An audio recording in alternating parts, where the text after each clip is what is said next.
Le ministre des Affaires étrangères Jean Asselborn a déclaré aujourd'hui qu'il ne renforcera pas le dispositif militaire luxembourgeois déployé en Afghanistan, mais que le Luxembourg allait concentrer ses efforts sur le plan humanitaire. Le ministre a également rebondi sur l'annonce de l'envoi de 30 000 soldats américains faite hier par Barack Obama. Les prochains mois vont être déterminants pour la stabilisation de l'Afghanistan, a souligné encore le ministre. Hier, à Zufstein, une stèle a été inaugurée en mémoire des victimes de l'accident ferroviaire du 11 octobre 2006.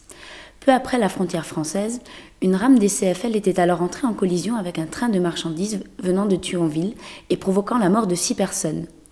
16 autres personnes ont été grièvement blessées. Fait étrange, la stèle n'est pas visible des usagers de la ligne Thionville-Luxembourg. Les bars, cafés et discothèques seront bientôt non-fumeurs.